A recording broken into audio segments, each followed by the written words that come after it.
Kamu tahu risikonya ini buat kamu? Tahu Pak, sangat tahu risikonya. Kamu tahu bahwa kamu bisa dipenjara gara-gara pengakuanmu sekarang ini? Tahu Pak, saya siap risikonya Pak.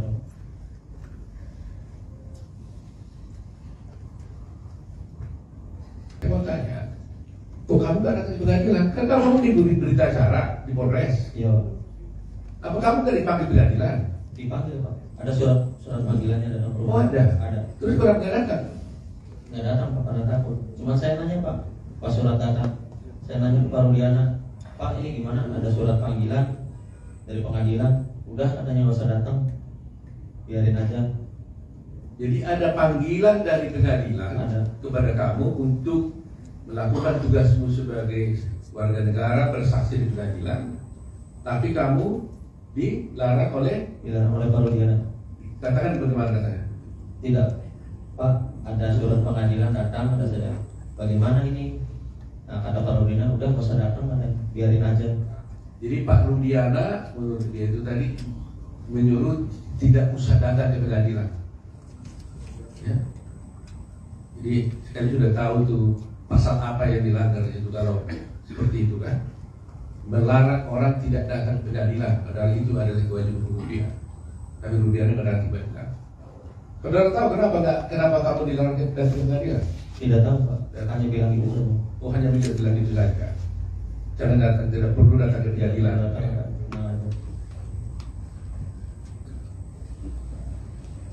Pertanyaan saya terakhir ini, Dede. Kenapa kamu tiba-tiba sekarang mau datang ke sini? Karena saya mikir merasa bersalah Pak. Ya selama 8 tahun pun sebenarnya saya mau jujur Pak, mau mengungkap ini sebenarnya Pak. Cuman saya bingung Pak, mau mengungkap ke siapa Pak? Pendamping pun saya nggak punya. Sebenarnya selama 8 tahun saya merasa bersalah Pak.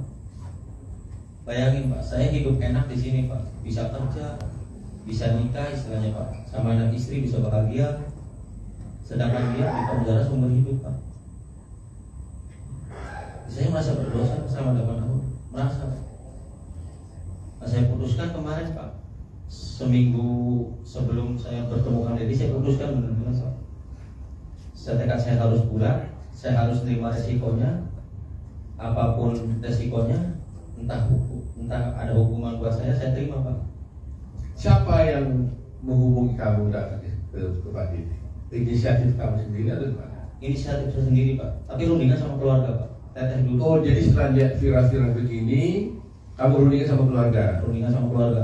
Apa? Gimana rundingan? Ya, teteh Pak, sebelum 3 bulan viral itu Pak, teteh pernah bilang Pak, Dek, apa datang aja ke Pak Deddy? Kata saya bilang, nanti aja lah, karena saya belum siap Pak, masih takut dan bingung kehilangan pekerjaan Pak.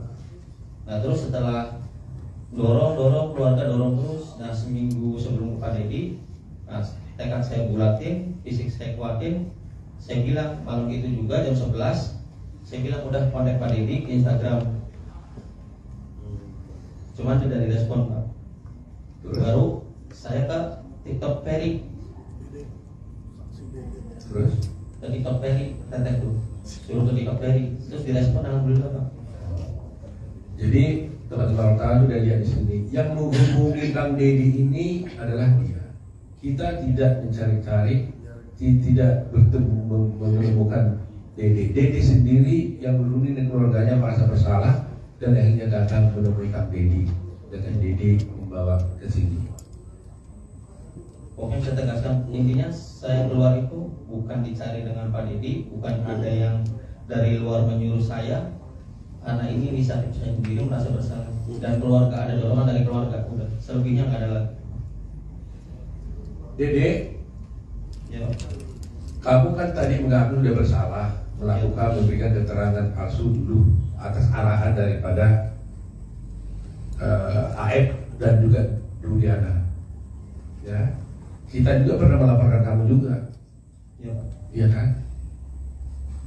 Tapi sekarang kamu datang mengaku bersalah. Kamu tahu risikonya ini buat kamu? Tahu Pak, sangat tahu resikonya. Kamu tahu bahwa kamu bisa dipenjara gara-gara pengakuanmu sekarang ini? Tahu Pak, saya siap resikonya Pak.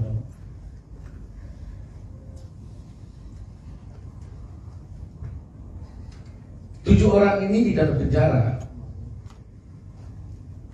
gara-gara kamu. Iya Pak. Kamu bersedia nggak masuk penjara supaya 7 orang ini keluar? Sangat bersedia Pak. Yang penting intinya 7 terpidana itu saya mau keluar Pak, bebas. Seperti kehidupan saya kemarin Pak. Karena saya merasa bersalah. Meskipun kamu masuk penjara, Siap Pak. Meskipun saya masuk penjara, menggantikan 7 terpidana itu saya siap Pak. jadi kau siap 7 orang keluar, kamu masuk penjara Siap, sangat siap Pak. karena kau merasa bahwa mereka masuk penjara gara-gara kamu. Karena saya Pak.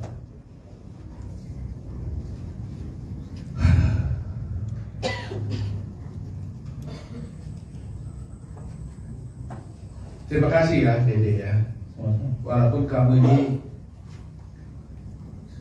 sudah berbuat salah, tapi Tuhan menolong bahwa kamu bisa dibuka hati pikiranmu untuk menegakkan kebenaran. Kalau kamu tidak bisa datang di sini, bayangkan mereka itu akan ada di sana seumur hidup. Seumur hidup. Semula keluarganya bukan teraniaya semua. Dan keadilan menjadi tidak tercapai. Republik menjadi hancur. Tapi dengan keberanianmu Dede, meskipun kau bersalah, ya saya harap di dalam hukum sebenarnya Dede, saya bisa jelaskan sedikit. Belum tentu juga kau bisa harus dihukum, walaupun kau bersalah. Karena di dalam hukum itu Dede, ada juga namanya alasan pemaaf, ada alasan pembenar, ya. Ada alasan penghapus untuk pidana dan sebagainya. Mudah-mudahan hakim nanti, kalau kamu harus diproses, ya, karena hukum ini kan ada yang formal. Formalnya kamu bersalah, memberikan kesaksian palsu di pengadilan, akhirnya orang dihukum, akhirnya dihukum sampai seumur hidup. Apakah nanti pemanya dengan pengakuanmu itu mereka jadi bebas, kau tetap harus diproses pidana? Saya tidak bisa katakan apa-apa, tergantung kepada kepolisian dan juga kepada pengadilan apakah memberikan hukuman pada kamu. Tetapi karena keberanian untuk berbuat baik, untuk bertobat, menyatakan kebenaran, kami tetap dari berani akan membela kamu.